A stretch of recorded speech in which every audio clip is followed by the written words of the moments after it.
What's up, guys, and welcome back to the channel. Good morning. Yes, we are in the car. Yes, unfortunately I'm heading to work today. Okay, it is what it is, but I got to talk to you guys about this Mustang Mach-E, the 2001 Ford Mustang Mach-E. Okay, this thing is going to be electric crossover with the Mustang name, and supposedly it's gonna please all you electric vehicle fans out there. We know right now Tesla's the only one really honestly killing the game when it comes to electric vehicles, and especially an electric SUV. So what is Ford going to do? Ford going to go ahead and produce their own. All right, a lot of other companies are jumping into its electric vehicle field because electric vehicles are the future. Okay. Gay.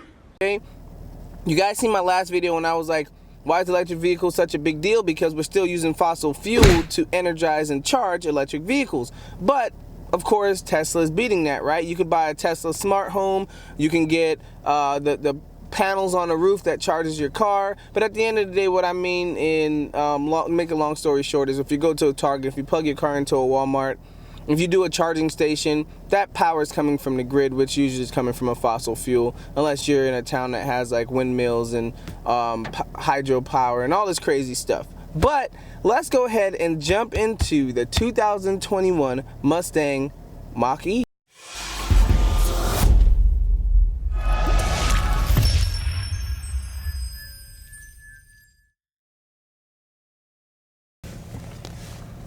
Alright guys, so yes, Ford's first electric vehicle crossover, right? It may be the future.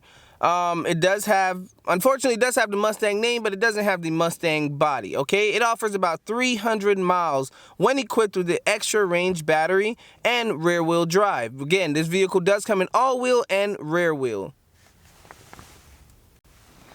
Alright, so again, Ford Mustang Mach-E is a new electric crossover vehicle produced by who? Ford. Alright, it is added to the history of the Mustang lineup. Is this going to destroy Mustang's name? I'm not sure, but does it give it more oomph coming out? Yes.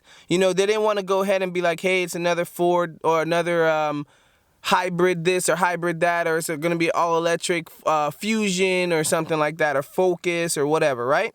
Pricing for this starts at, get this, $4,500, and the first models will be arriving in the fall of 2020.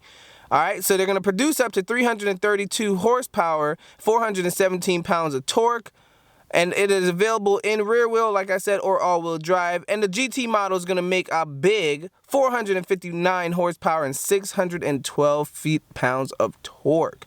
Okay. So you think of Mustang, I know guys, you don't think about crossovers or alternate energy or something. You think about that noisy big V8, the superchargers, the slumping, dumping, big motor thumping kind of noise. All right, but electric cars and SUVs are the future of automotive industries. We know, like I said, Tesla is killing the game right now. And we just really honestly, it's a smart move, guys. It's time to step it up. All right, and again, Ford's not coming out with a little thump. They're coming out with a big thump. They want to show the world that they are new to this electric vehicle game and they are serious about this electric vehicle game. And of course, they have to make sure they spit in the face of Tesla. Let Tesla know, hey, we are here to stay. So instead of easing into the field, you know, an easy battery power hatchback, something small, like I was saying, like a Focus or a Fusion or something like that, no, Ford is aggressively entering the electric vehicle market and leveraging the Mustang name to apply for this crossover, all-wheel, rear-wheel drive, 5-passenger car. I mean, it is a Mustang Mach-E. It's not a Ford Mustang GT or something like that.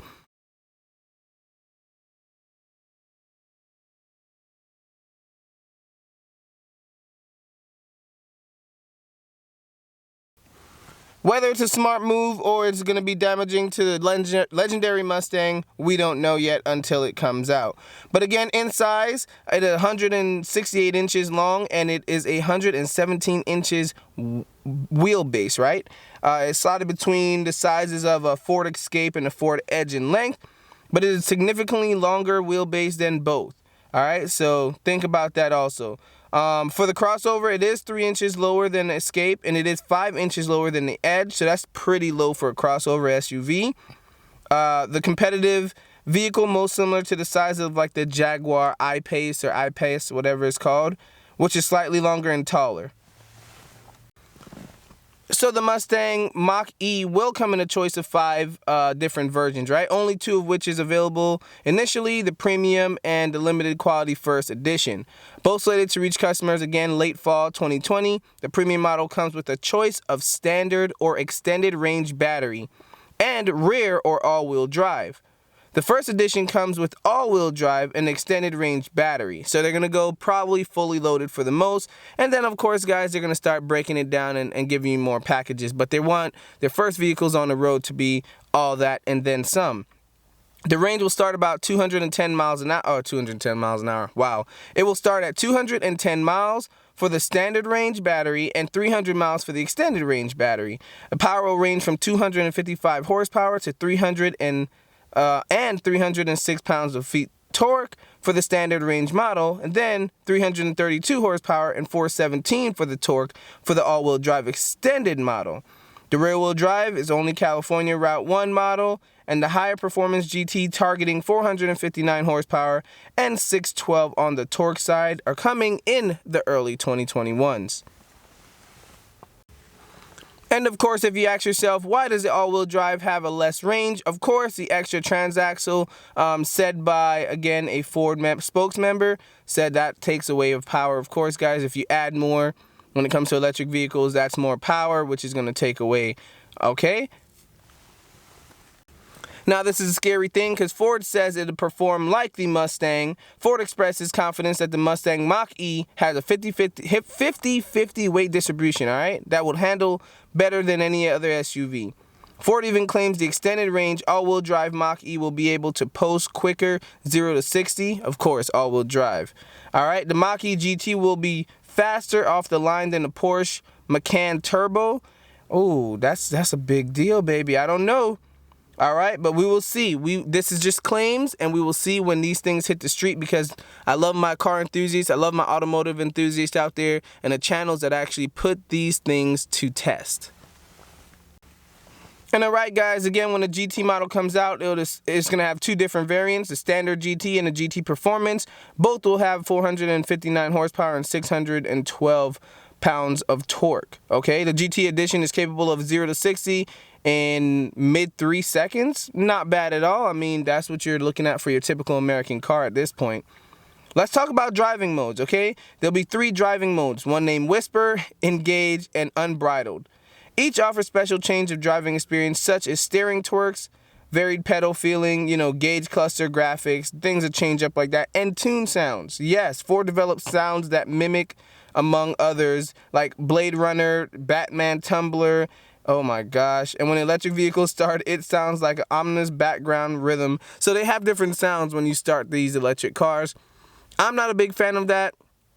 I get it, coming from a traditional combustion and all this stuff, going to a electric vehicle, you're gonna miss your car starting and stuff. And I've driven a couple electric vehicles and I forgot it was in park or drive, and I'm still there pressing a button or trying to turn a key, and yeah, I'm like, hey, oh crap, it's already started. There's no noise. You might get a little charging sound, a little humming sound. So these sounds they attach to it is pretty good to help the typical average Joe to say, hey, your car started.